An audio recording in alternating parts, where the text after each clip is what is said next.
योऽन्तः प्रविश्य मम वाचमिमां प्रसुप्ताम् सञ्जीवयत्यखिलशक्तिधरस्वधाम्ना अन्यांश्च हस्तचरणश्रवणत्वगादीन् प्राणान्नमो भगवते पुरुषाय तुभ्यम्। अनन्याश्चिन्तयन्तो माम् ये जनाः पर्युपासते तेषाम् नित्याभियुक्तानाम् योगक्षेमं वहाम्यहम्। सदाशिवसमारम्भाम् शङ्कराचार्यमध्यमाम् अस्मदाचार्यपर्यन्ताम् वन्दे गुरुपरम्पराम्। गुरुर्ब्रह्मा गुरुर्विष्णुः गुरुर्देवो महेश्वरः गुरुः साक्षात् परं ब्रह्म तस्मै श्री गुरवे नमः। ओम शान्तिः शान्तिः शान्तिः। परमश्रद्धेयाः परमपूज्याः प्रातस्मरणीयाः अस्माकं सर्वेषां समाराधकाः अस्य प्रभासतीर्थस्य अधिष्ठातारः प्रथमज्योतिर्लिङ्गः भगवन्तः श्री सोमनाथचरणाः भगवन्तः पुराणपुरुषोत्तमाः अस्माकं सद्गुरवः पूज्याः गुरवः तथा च शास्त्रप्रणयिनः विद्याव्यासङ्गिनः श्रवणभक्तिनिष्ठाः संस्कृतभाषानुरागिणः सद्ग्रन्थपरायणाः भवन्तः सर्वेऽपि नैष्ठिकाः सज्जनाः स्वजनाश्च। भगवतः पुराणपुरुषोत्तमस्य कृपाप्रसादेन विभोर्वात्सल्येन च अद्य पुनरेकवारमस्माभिः श्रावणे मासे कृष्णपक्षे अमावास्यां भृगुवासरे एतदनुसारं सेप्टेम्बर् मासस्य 15 दिनाङ्के 23 वर्षे विद्याव्यासङ्गं कर्तुं शास्त्रचर्चां कर्तुं भगवत्पादानां वाणीं गातुं श्रोतुं च अवसरः सम्प्राप्तः। इदमस्ति अस्माकं समेषां परमं सौभाग्यम्। अत्रावसरे भवद्विराजमानं परमात्मानं नत्वा भवतां सर्वेषां स्वागतं च कृत्वा पुनरेकवारं मङ्गलाचरणपूर्वकम् अस्माकं सर्वेषामपि मङ्गलं भवेत् तदर्थं मङ्गलग्रन्थस्य वयम् आश्रयं कुर्मः। सर्ववेदान्तसिद्धान्तगोचरं तमगोचरं गोविन्दं परमानन्दं सद्गुरुं प्रणतोऽस्म्यहम्। सद्गुरुं नत्वा भगवत्पादाः आत्मतत्त्वस्य निरूपणं कुर्वन्ति। अत्र कः आत्मा किं च एतस्य आत्मनः स्वरूपम्। तर्हि अत्र एकः शब्दः अस्माभिः ज्ञातः साक्षीभूतः। कस्य साक्षी? स्वयं आत्मा आत्मनः साक्षी अस्ति। न केवलम् आत्मनः साक्षी अस्ति अपितु यानि इन्द्रियाणि सन्ति, ये प्राणाः सन्ति, ये कोशाः सन्ति, यन्मनः अस्ति, या बुद्धिः अस्ति, बाह्य जगत् अस्ति, आभ्यन्तरितं जगत् अस्ति, एतेषां सर्वेषां सः एकः साक्षी अस्ति। किन्तु सः स्वस्य अपि साक्षी अस्ति। एतादृशस्य साक्षीभूतस्य आत्मनः अत्र निरूपणं भगवत्पादाः कुर्वन्ति, आत्मतत्त्वं निरूपयन्ति।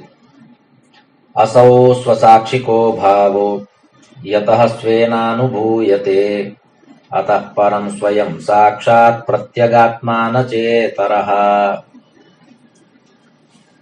असौ स्वसाक्षिकः भावः यतः स्वेन अनुभूयते अतः परं स्वयं साक्षात् प्रत्यगात्मा न च इतरः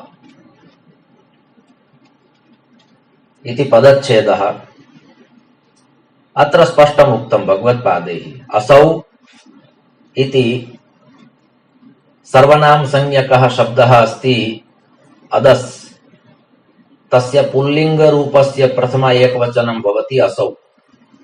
असौ मया हतः शत्रु हनिष्ये चापरानपि ईश्वरोऽहमहं भोगी सिद्धोऽहं बलवान् सुखी आढ्यो विजनवानस्मि कोऽन्योऽस्ति सदृशो मया यक्षे दाक्ष्यात् दास्यामि मोदिष्ये इत्यज्ञान विमोहिताः। श्रीमद्भगवद्गीतायां 16 अध्याये एवं प्रकारेण वर्तते। तर्हि अत्र असौ इति उक्तम्। असौ आत्मा, आत्मनः सर्वनाम विषये अयं शब्दः प्रयुक्तः वर्तते। असौ आत्मा नाम अयम् आत्मा। असौ स्वसाक्षिकः भावः। आत्मतत्त्वस्य निरूपणे स्वयं आत्मा अपि आत्मनः साक्षी अस्ति। स्वस्यैव साक्षीभूतः तेनैव आत्मना सः जानाति, अर्थात स्वेन सह स्वयं जानाति। यथा यदि कश्चित् जनः वदति यद् अहं मां जानामि, यावत् कालपर्यन्तं स्वस्य बोधः नास्ति तावत् कालपर्यन्तम् अन्यस्य बोधः कथं भवितुम् अर्हति। कदाचित् कदाचित् तादृशं भवति यद् मनुष्यः स्वयं न जानाति, स्वस्मै स्वं न जानाति। स्वयं न जानाति नाम स्वं न जानाति। अन्यस्य विषये सः यत्किमपि वक्तुं कथयितुं शक्नोति।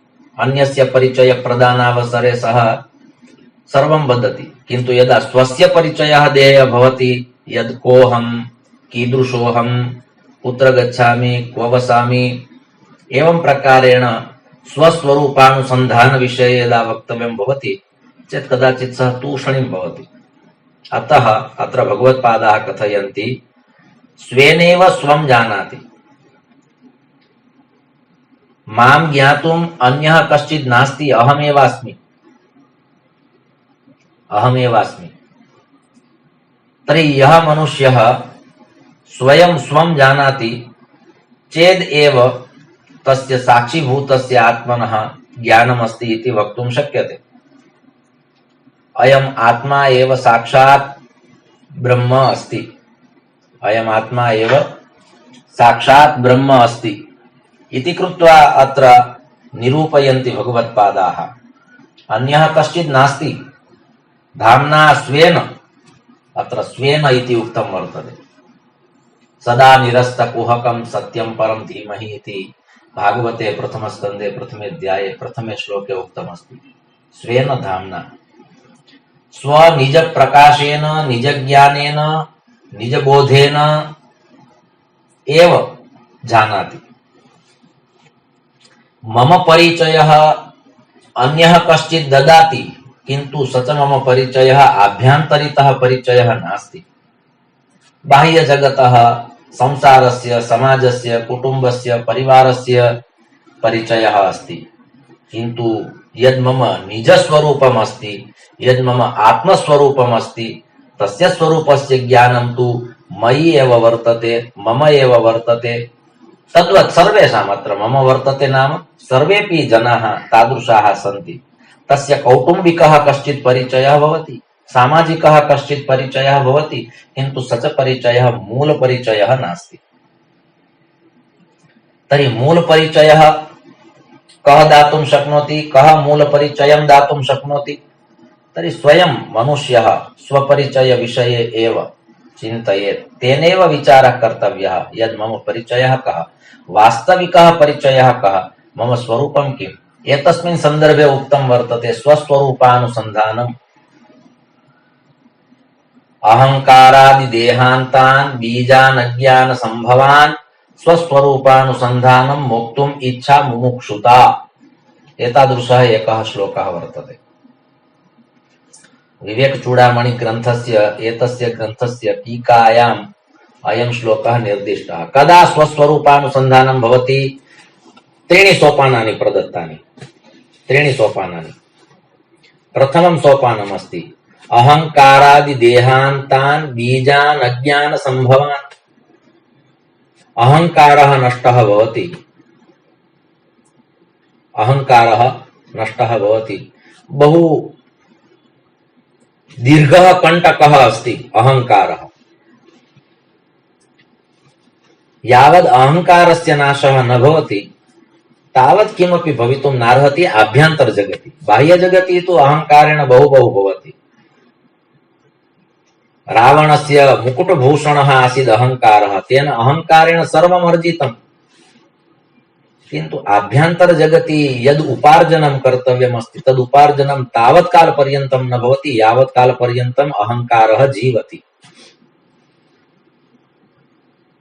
तर्हि अहङ्कारादिदेहान्तान् बहवः देहाः अस्माभिः सम्प्राप्ताः, तेषां सर्वेषामपि देहानाम् अन्तः कालक्रमेण भवति, किन्तु कदाचित् कदाचित् मृत्योः पूर्वमपि मृत्युः भवति। शरीरात् प्राणाः गच्छन्ति इति मृत्युः न, किन्तु यावत् कालपर्यन्तम् अहङ्कारः अस्ति तावत् कालपर्यन्तं मृत्युः अस्ति।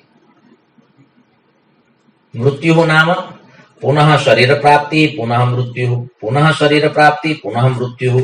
केन कारणेन? अहङ्कारस्य कारणेन। तत्र बीजभूतः अस्ति अहङ्कारः।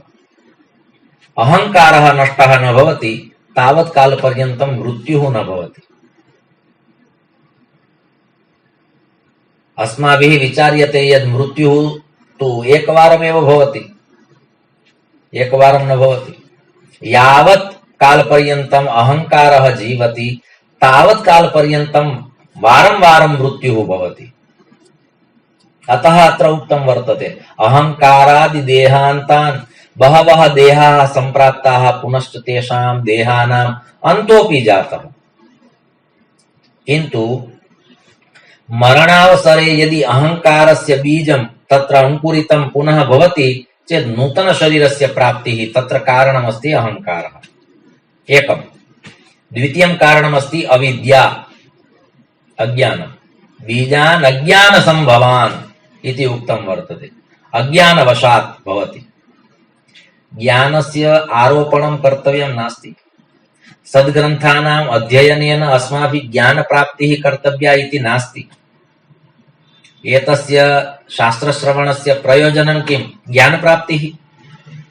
यदि भवन्तः विचारयन्ति यद् वयं ज्ञानम् अर्जयामः, ज्ञानं प्राप्नुमः, ज्ञानिनः भवामः, तथा नास्ति।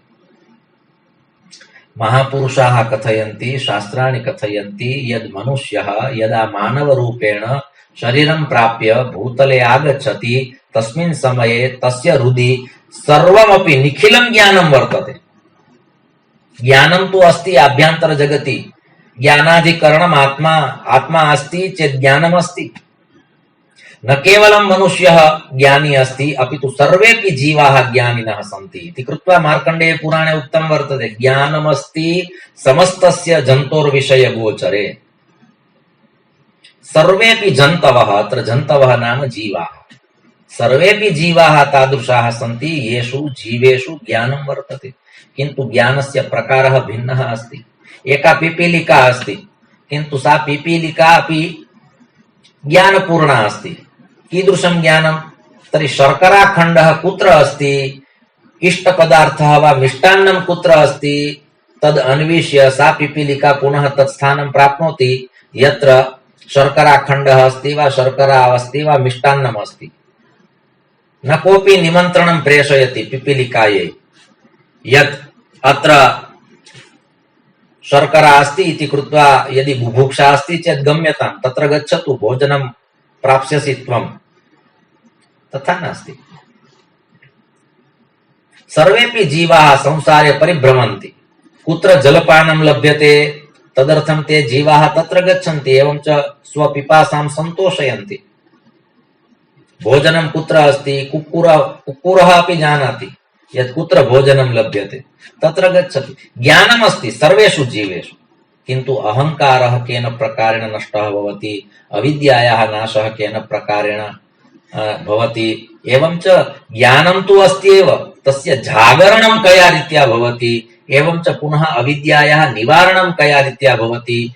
इयम् एका वृत्तिः केवलं परमात्मना मनुष्ये स्थापिता वर्तते इति कृत्वा कलेवरम्, इति कृत्वा उत्तमं शरीरम्, मानव शरीरम् उत्तमम् अस्ति। तस्य एकं प्रयोजनम्, एकं कारणम् इदमेव अस्ति। किम्? अत्र मोक्षस्य विचाराः सन्ति। पिपीलिका न जानाति, अन्ये जीवाः न जानन्ति यद् मोक्षप्राप्त्यै किं कर्तव्यम्। इदं शरीरं जानाति वा अनेन शरीरेण ज्ञातुं शक्यते, अन्यत्र अवसराः न सन्ति इति कृत्वा उत्तमं शरीरं। किन्तु तत्र बाधकः अस्ति अहङ्कारः, तत्र बाधकम् अस्ति अज्ञानम् इति कृत्वा अत्र उक्तम्। अहङ्कारादिदेहान्तान् बीजान् अज्ञान संभवान् स्वस्वरूपानुसन्धानं यावत् कालपर्यन्तं तत् नष्टं न भवति, अज्ञानं नष्टं न भवति तावत् कालपर्यन्तं ज्ञानस्य जागरणं नाम ज्ञानस्य आविर्भावः न भवति। जन्मनः एव वयं ज्ञानिनः।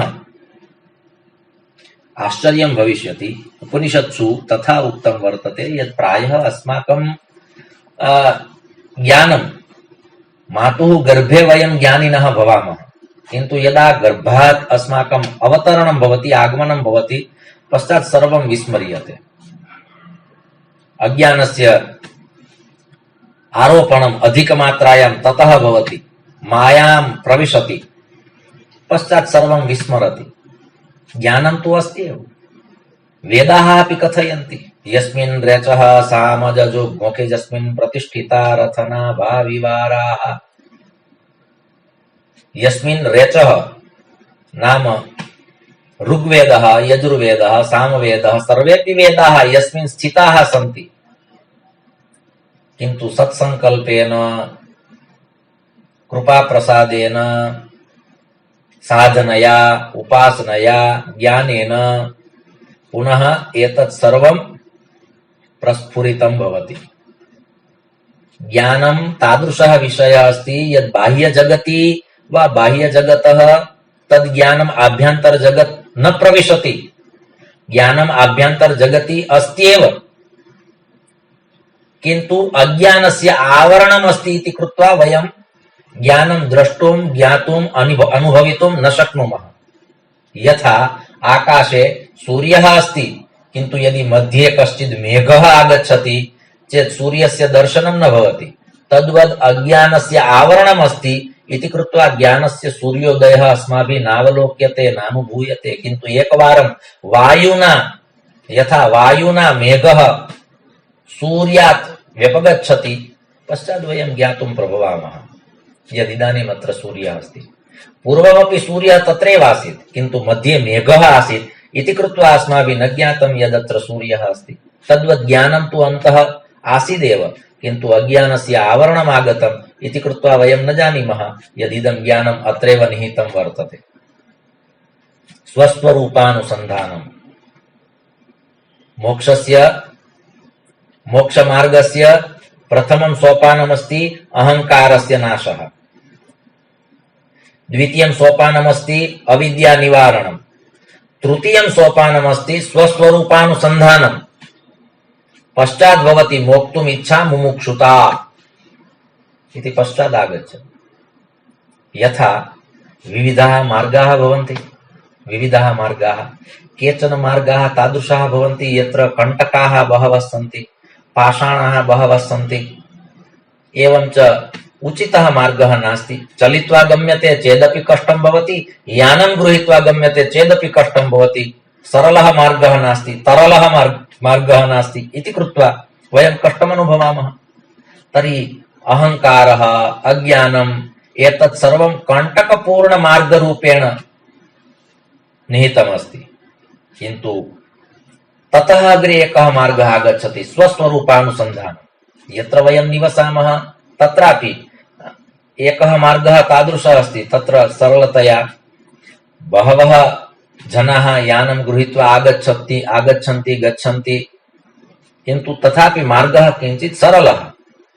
किन्तु एकः राजमार्गः भवति, राजमार्गः यत्र गत्या भवन्तः गन्तुं प्रभवन्ति। राजमार्गः उत्तमः मार्गः। यथा जलप्रवाहः प्रवाहितः भवति निम्नस्थाने, तद्वत् यानं गच्छति तरलपद्धत्या वेगपूर्वकं गतिपूर्वकं, किमपि कष्टं नास्ति तस्मिन् मार्गे। तादृशः कश्चित् मार्गः अस्ति। तर्हि स्वस्वरूपानुसन्धानं भवति चेत् मोक्षमार्गः बहु सरलः अस्ति, तरलः अस्ति। किन्तु केचन मार्गाः यथा कण्टकपूर्णाः पाषाणपूर्णाः भवन्ति तद्वद् अहङ्कारः अज्ञानम् एते सर्वेपि कण्टकपूर्णाः मार्गाः सन्ति। किन्तु एकवारं स्वस्वरूपानुसन्धानं भवति चेत् मोक्षस्य राजमार्गः कीदृशः तस्यापि ज्ञानं भवितुमर्हति। अतः ज्ञानं तु अस्ति एव, ज्ञानस्य आरोपणं कर्तुं न शक्यते, ज्ञानस्य जागरणं शक्यते, किन्तु यद् अन्तः एव अस्ति तस्य जागरणं भवति। बहिस्तादस्माभिः स्वीक्रियते, पश्चात् तत् सुप्त शयनावस्थायाम् अस्ति, पुनः तस्य जागरणमस्ति, तथा नास्ति। ये जीवाः सन्ति तेषु सर्वेषु जीवेषु परमात्मना आदौ एव ज्ञानं स्थापितम् अस्ति। साक्षी भावेन निजज्ञानेन निजस्वरूपानुसन्धानेन एतत् सर्वं भवितुमर्हति इति भगवत्पादाः स्वयं कथयन्ति। इदम् अस्माकं कथनं नास्ति, इदं मौलिकं कथनं नास्ति, इदं पृथिव्यां प्रथमवारं कथितं एतादृशमपि नास्ति। बहवः महापुरुषाः एतस्मिन् सन्दर्भे उक्तवन्तः। बहूनि शास्त्राणि वदन्ति, अनुसन्धानं कारयन्ति। बालकः यावत् कालपर्यन्तम् अयं मेघः अस्ति, अयं सूर्यः अस्ति, अत्र मेघः आवरणरूपेण अस्ति इति कृत्वा सूर्यस्य दर्शनं न भवति इति बाल्यावस्थायां बालकः न जानाति। इति कृत्वा सः कथयति सूर्यस्य प्रकाशः न अवलोक्यते चेत् बालकः कथयति अद्य सूर्यः न उदितः, अद्य आकाशमण्डले सूर्यः नास्ति, किन्तु सः न जानाति, अज्ञानस्य आवरणमस्ति। बाल्यावस्थायाम् एतद् ज्ञानम् अस्मासु अपि नासीत्, किन्तु इदानीं यदि सूर्यस्याग्रे कश्चित् मेघः आगच्छति चेत् वयं जानीमः सूर्यस्य उदयस्तु जातः, किन्तु मेघस्य आवरणमस्ति इति कृत्वा सूर्यः आच्छादितः। कालक्रमेण वायुना यदा मेघः गमिष्यति चेत् सूर्यस्य प्रकाशः पुनः गमिष्यति।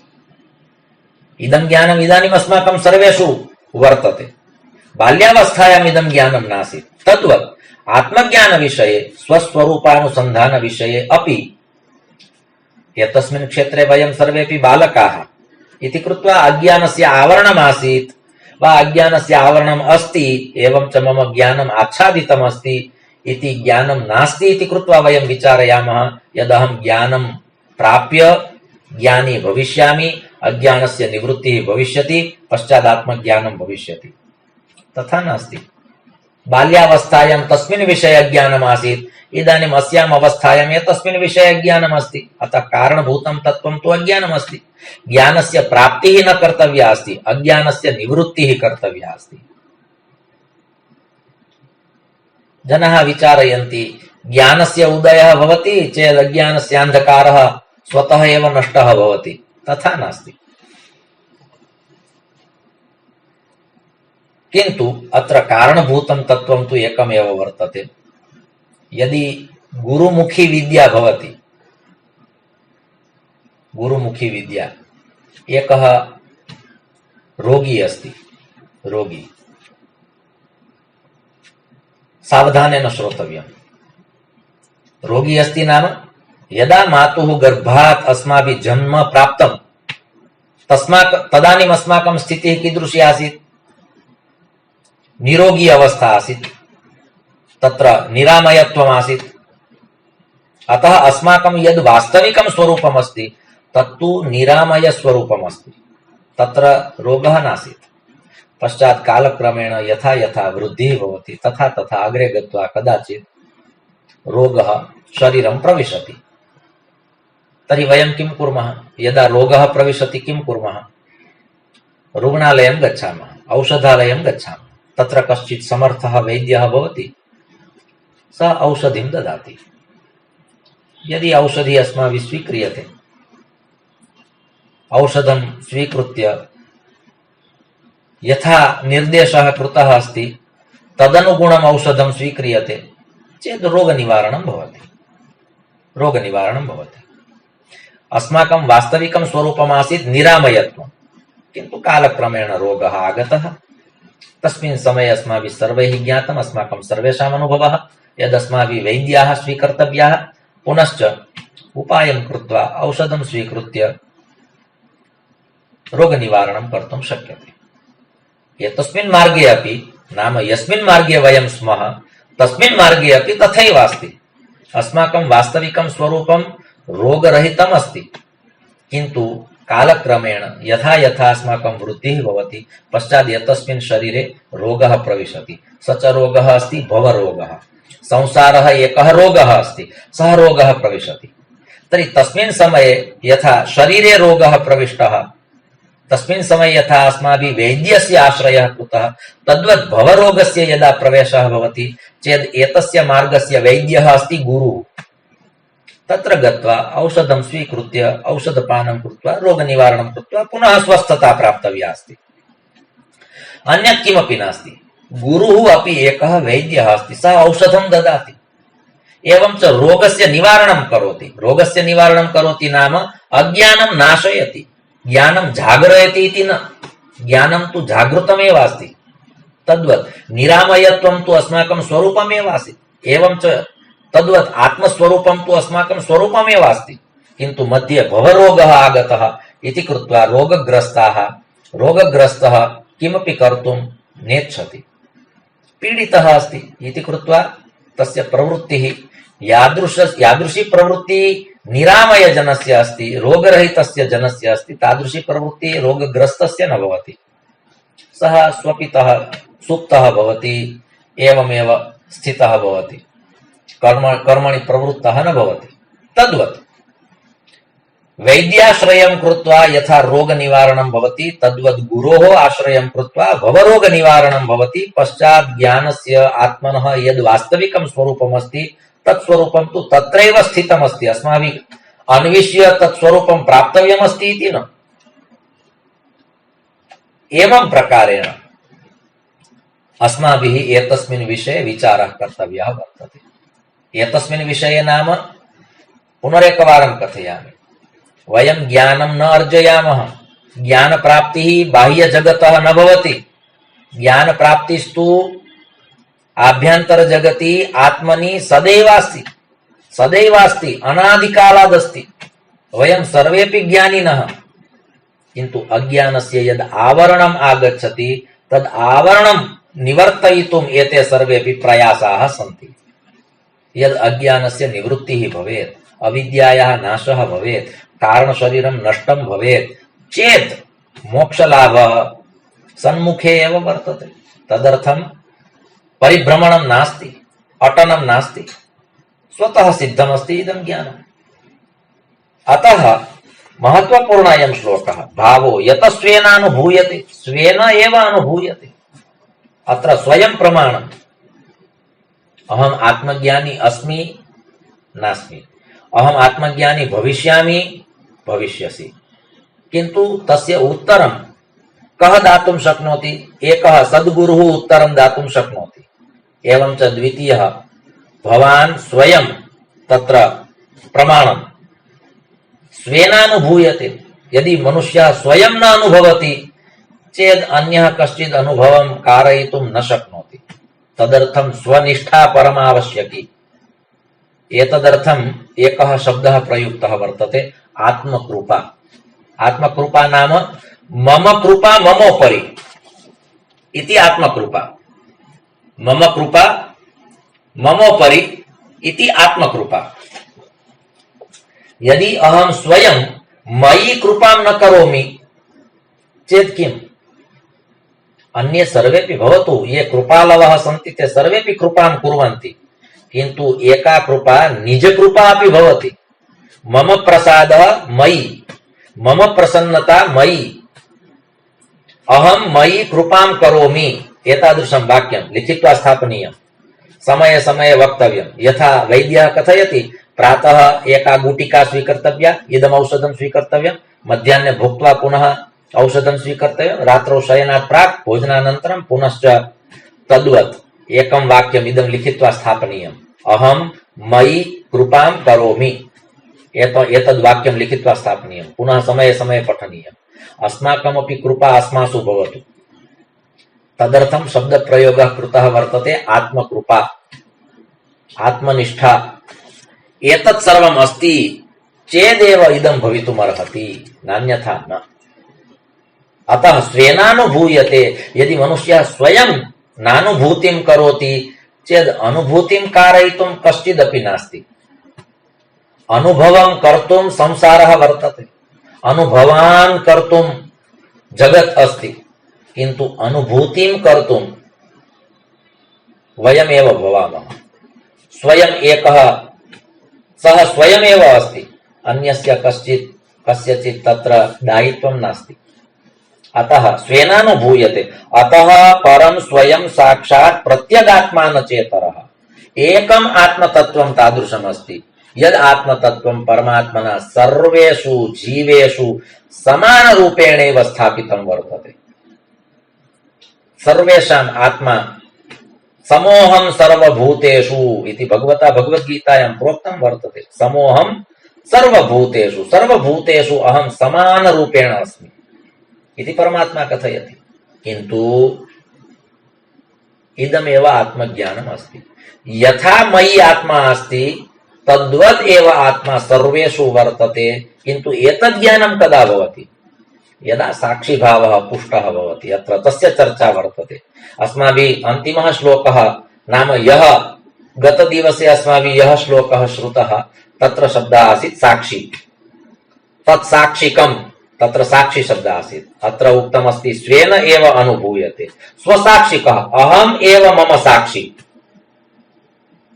न्यायालये एतद् न चलति, यदहमेव साक्षी अस्मि, एतद् मया कृतम्, एतद् न कृतम् इति अहं स्पष्टं कथयामि। न्यायालये न चलति, किन्तु अध्यात्मालये चलति, अध्यात्ममार्गे चलति। अहमेव मम साक्षी अस्मि, अहं जानामि। एवं प्रकारेण अत्र उक्तमस्ति। तर्हि सर्वेषु जीवेषु आत्मतत्त्वम् अस्ति इति यदि अयम् आत्मा जानाति चेदेव जानाति, नान्यथा शास्त्राणि तु वारं वारं कथयन्ति समोहं सर्वभूतेषु सर्वेषु जीवेषु अहं प्रविष्टः। एवं प्रकारेण शास्त्रेषु वारं वारम् उक्तमस्ति, किन्तु यावत् कालपर्यन्तं स्वयं प्रतीतिः न भवति तावत् कालपर्यन्तम् इदं स्थिरं न भवति। प्रत्यगात्मा सर्वेषु जीवेषु आत्मा न च इतरः। आत्मतत्त्वं विहाय अन्यत् किमपि तत्त्वं नास्ति। शरीरं कदाचित् सर्वेषां जीवानां भिन्नं भिन्नमस्ति, किन्तु आत्मा तत्र एकः एव अस्ति। तस्य वा एतादृशस्य आत्मनः अत्र चर्चा वर्तते। आत्मनः स्वरूपविषये भगवत्पादाः प्रेरयन्ति, कथयन्ति, ज्ञानं न कारयन्ति। अज्ञानस्य निवृत्तिः भवेत् तदर्थं यत्नशीलाः सन्ति। अज्ञान निवारणोपायाः शास्त्रेषु निर्दिष्टाः सन्ति। ज्ञानोपार्जन विषय उपायाः न दर्शिताः। अज्ञान निवृत्त्यै किं किं कर्तव्यं तद् बहुधा उक्तं वर्तते। तर्हि एवं प्रकारेण अस्माभिः एतस्मिन् विषये इदमेव चिन्तनीयमस्ति यत् सर्वेषु जीवेषु जीवस्य संज्ञा प्रदत्ता वर्तते। तर्हि श्वेताश्वेतरोपनिषदि तत्र उक्तमस्ति बालाग्रशतभागस्य शतधा कल्पितस्य च भावो जीवस्य विज्ञेयः स चानन्त्याय कल्पते इति। जीवस्य स्वरूपं, जीवस्य प्रारूपं, जीवस्य कियती अवस्था वर्तते, कीदृशः जीवः, तत्स्वरूपं तत्र निर्दिष्टमस्ति। किन्तु यदा आत्मनः चर्चा आगच्छति चेद् अणोरणीयान् महतो महीयान् इति उक्तं वर्तते। आत्मनः स्वरूपविषये उपनिषत्सु इयं विद्या एव निर्दिष्टा वर्तते इति कृत्वा आत्मविद्या, आत्मतत्त्वम्, आत्मरहस्यम्, आत्मबोधः एतादृशाः शब्दाः तत्र प्रयुक्ताः सन्ति। किन्तु अत्र तेषु शब्देषु एकः शब्दः प्रयुक्तः वर्तते प्रत्यगात्मा। स्वयं प्रत्यगात्मा, स्वयमेव साक्षी। तर्हि एतादृशस्य आत्मतत्त्वस्य साक्षीभावस्य इयं यात्रा चलति। भगवत्कृपया अद्यापि अस्माभिः अवसरः सम्प्राप्तः। श्रावणमासस्य अन्तिमे दिवसे इदमपि एकं कृपाबलमेव वर्तते परमात्मनः भगवतः सोमनाथस्य। पुनरेकवारं भवतां सर्वेषां धन्यवादः। पुनश्च परमात्मना अयम् अवसरः प्रदत्तः इति कृत्वा अस्माभिः काचित् चर्चा कृता। द्वाभ्यां श्लोकाभ्यां सत्रमिदम् अस्माभिः भगवच्चरणयोः समर्प्यते। धर्मस्य विजयो भूयाद् अधर्मस्य पराभवः प्राणिनां चैव सद्भावः भूयाद् विश्वस्य मङ्गलम्। सर्वे भवन्तु सुखिनः सर्वे सन्तु निरामयाः सर्वे भद्राणि पश्यन्तु मा कश्चित् दुःखभाग् भवेत्। ओम शान्तिः शान्तिः शान्तिः। ॐ